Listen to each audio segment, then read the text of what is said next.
Boys and girls, welcome back to another quick installment of Julian's Random Projects. Super jazzed about getting early access to some of the new UI elements that are coming out of Meshtastic, specifically from one of the main developers, Manuel. But when a lot of us got our T-Decks and we installed the firmware from Meshtastic, it was just sort of a replication of the screen on here, with pretty straightforward monochrome, so in our case green and black, and it was okay. But if you saw the stock firmware that came on the LilyGo T-Deck from the factory, it had a couple different demos. You could move the cursor around.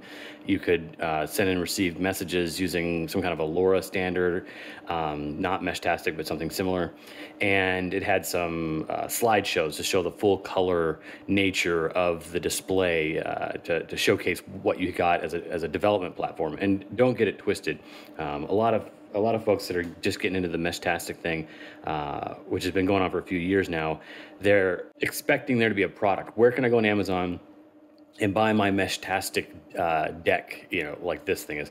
And the answer is you can't. It's still very DIY and kind of how you doing and homegrown, which is awesome. If there's a Venn diagram that I could put up right now, there's like 8 different things that this touches on for folks. There's software development. It's an open source project. I'm sure if you were capable and had some decent skills, you could be adding to this, maybe fork off and make your own branch and experiment with it. All those things are possible. There's preparedness in that this is off grid. There's encryption aspects to it. There's the 3D printing. I mean, if you've got a 3D printer, you've been looking for another excuse to use it. We've already gotten past printing things for the 3D printer. That's all done. And tchotchkes and toys. Like, now you can print a thing that's functional and useful and can add value.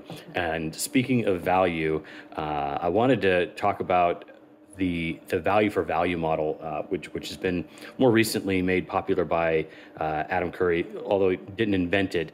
It's been around for a while. Right, so the concept of value for value, or abbreviated by Adam as V4V, V, the letter V, the number 4, V. And didn't invent it, but has brought it to the forefront. And the concept is very simple. It's, if you receive value, you should be giving value. Or you should be giving value to receive value, the inverse of that. If there's a podcast out there that you really enjoy and you don't want it to go away, throw them some money. And how much money, you can't say. It has to do with your current economic situation, how much value you got out of it. Did you get some amazing discovery that put you onto a new career and now you're super successful and just enjoying life? It doesn't always have to be monetary. It can be time, talent, or treasure. The value could be worth tens of thousands of dollars for you. I don't know. It could be $20. It just depends on what it is that you're doing, what it is that you're getting for that value. What that does is it eliminates the need for advertisers, and advertisement is censorship.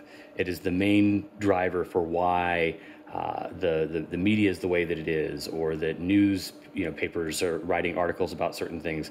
There are unwritten rules that if the majority of your funding comes from Eli Lilly, it comes from B&E Systems, or whatever that is, Lockheed Martin, Pfizer, everything seems to, if you watch television, everything seems to be brought to you by Pfizer. Well, Pfizer doesn't even need to advertise what drugs it has and what they're used for. It just needs to get its name out there, and it also needs to spend money. They'll do something brought to you by Pfizer because the advertising spend has to happen. There has to be a transfer of funds to the media source. For small newsletters, podcasts, YouTube channels, firmware developers that are making really cool software for tools that are going to help you out. They don't have an advertising budget. They don't have somebody out there drumming something up as a product. If you're not paying for it through value for value, then you are the product.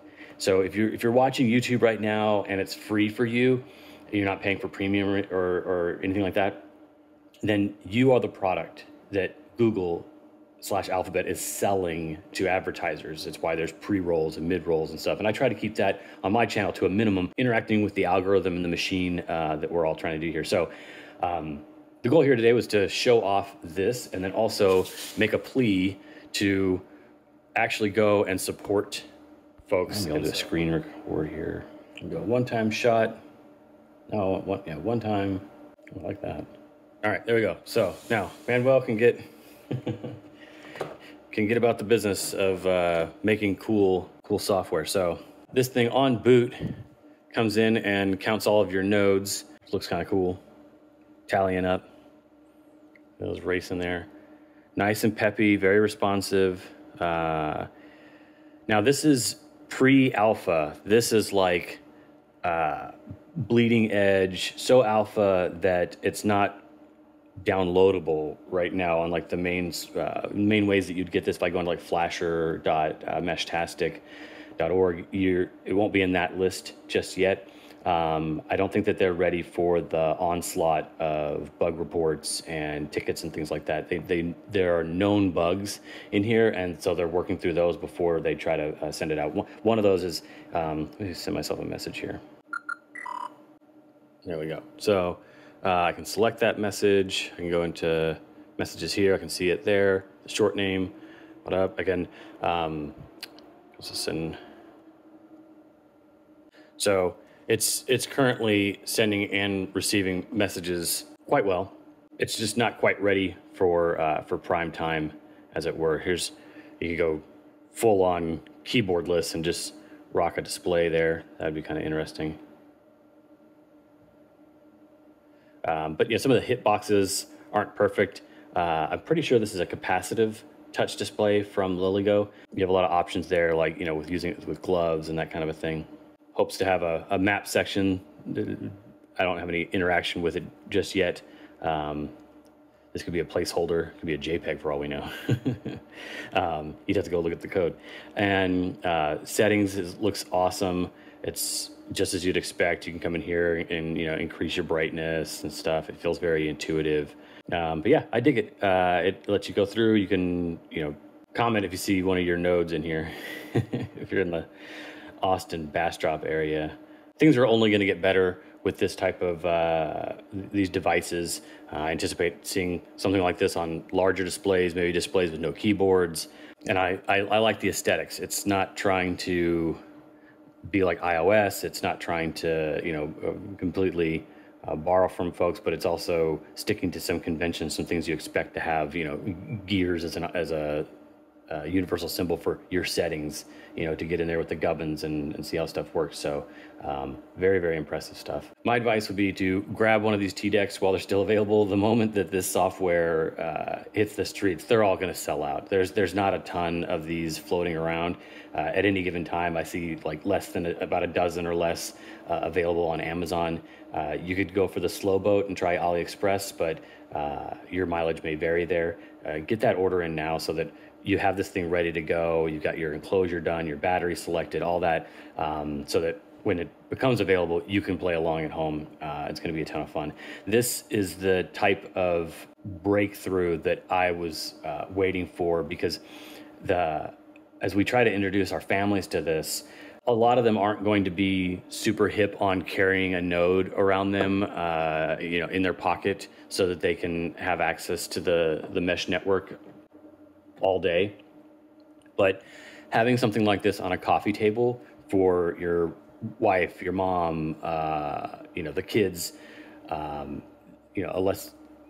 of the less technically minded folks, if you just call this the message machine, like our backup off-grid message machine that, oh, by the way, also supports emojis. So there's nothing lost. And it can also be paired with a phone. And so if you have this sitting on a coffee table, you can still interact with it and send messages from your smart device via Bluetooth. But if you don't have a device or you want to keep it standalone, just this by itself can get all of your messaging done.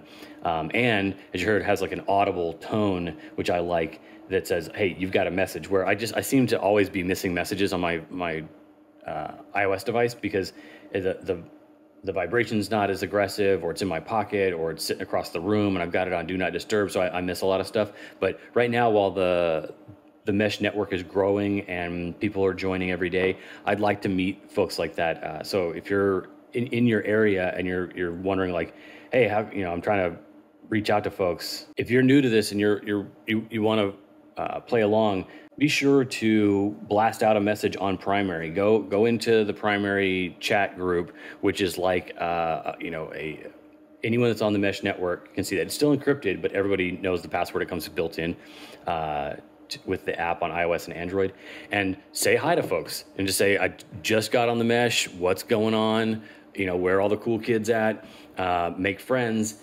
And you'll start to build out that network. And I think that's what it's all about. It's about community and staying connected even when we lose our normal, taken for granted connections to the rest of the world. If you want to have secure comms that are reliable, you have to own the network. Which, getting back to our value for value, it's not cheap owning your own network. If you have a podcast and you're relying on iTunes/Apple to distribute your stuff, the moment they don't like you, you're gone. And you're gonna have a very difficult time trying to reach out to your audience and say, oh, by the way, I got kicked off of Apple, come find me over here and over here. You need to start at the beginning, rolling your own stuff, managing your own servers, building out your own communications systems for you and your neighborhood, if you want to be able to be resilient against being canceled or otherwise marginalized by big tech. So that's my PSA for the day. And make sure you get a T-Deck so that you can play along at home when this hits the streets. You guys take it easy. Make sure that you subscribe to Julian's Random Projects if you're interested in stuff like this and you want to see more. And until next time, take it easy. I'm hanging in, there ain't no doubt, and I'm hanging tough. Over and out, over and out.